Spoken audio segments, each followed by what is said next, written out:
Hello everyone, আমি অভিনন্দন সেন।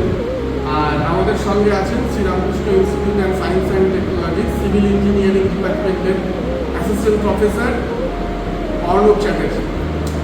তোমরা সবাই জানো যে 20 তারিখ থেকে, মাসের 20 তারিখ থেকে আমাদের গোটা ওয়েস্ট বেঙ্গলের যে ডিপ্লোমা কলেজগুলো আছে, পলিটেকনিক কলেজগুলো আছে, সেই পলিটেকনিক কলেজের সেমিস্টার এক্সামিনেশন শুরু হয়েছে। তো সেই কারণে আমরা আজকে আমাদের মধ্যে পেয়েছি স্যারকে।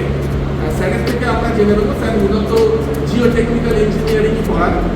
তো আমরা প্রথমেই স্যারকে যে প্রশ্নটা করতে চাই, স্যার মাটি তো আমরা জানি সিভিল ইঞ্জিনিয়ারিং খুব একটা ইম্পর্টেন্ট জিনিস।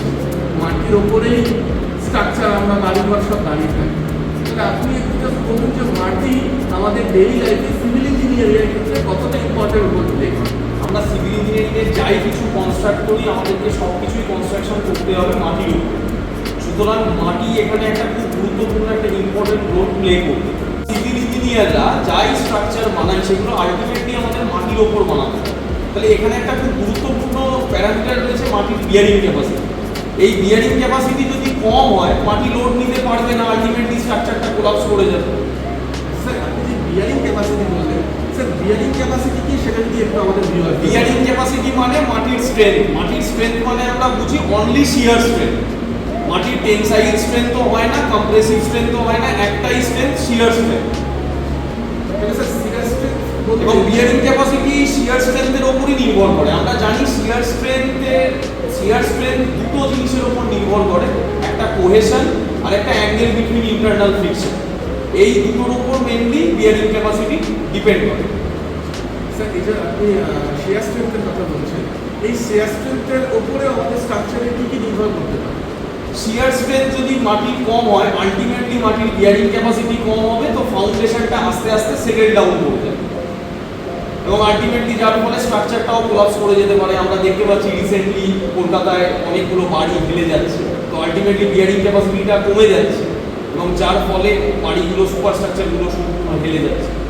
স্যার আমার আরেকটা প্রশ্ন, আমি সিলেবাসে যা আছে ধরুন কম্প্যাকশন বা কনসলিডেশন, স্টুডেন্টরা খুব কনফিউজড হয়ে যায়। অনেক সময় আমি স্টুডেন্টদের সঙ্গে কথা বললে বোঝা যায় কম্প্যাকশন আর কনসলিডেশন আমরা পার্থক্য করতে পারি। Compaction applicable for dry soil, যে সয়েলের মধ্যে কোনো রকম ওয়াটার কন্টেন্ট থাকবে না। আমরা তো জানি যে সয়েলের মধ্যে বেসিক্যালি যেটা থাকে সেটা হচ্ছে সলিড পার্ট থাকে আর একটা পার্ট থাকে ভয়েড পার্ট।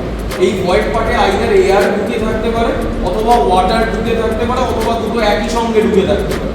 যদি এই ভয়েড পোর্শনটা কমপ্লিটলি ফিল্ড উইথ এয়ার হয় তাহলে সেইটাকে আমরা বলি ড্রাই সয়েল। আর যদি এই ভয়েড স্পেসটা কমপ্লিটলি ফিল্ড উইথ ওয়াটার হয় তাহলে আমরা সেটাকে বলি স্যাচুরেটেড সয়েল। এইবার compaction applicable for dry soil, consolidation applicable for saturated soil. কম্প্যাকশনের মাধ্যমে আমরা বাইরে থেকে লোড অ্যাপ্লাই করি, করে আমরা এয়ারটাকে ডিসিপেটেড করি ফ্রম দ্য ভয়েড। একইভাবে আমরা ওয়াটারটাকে ভয়েড থেকে ডিসিপেটেড করি by applying some static load for long duration, that is called consolidation. Sir যখন এই কম্প্যাকশন কনসলিডেশনের প্রশ্ন আসছে তখন আরেকটা কথার সাথে সাথে চলে আসবে, সেটা হচ্ছে পারমিয়াবিলিটি।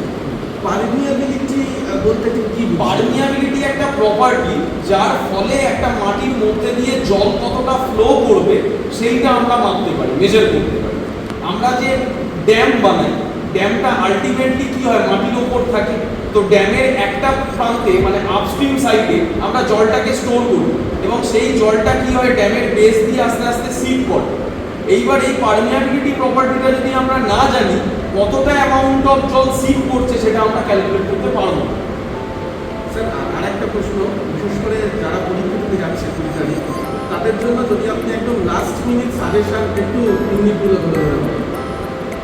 এবারের সিলেবাসে জিওটেকনিক্যাল ইঞ্জিনিয়ারিংয়ে যে সিলেবাসটা রয়েছে সেখানে ইউনিট 1-এ প্রথমেই যেটা রয়েছে সেটা হচ্ছে overview of geology and geotechnical engineering. এই চ্যাপ্টারটি থেকে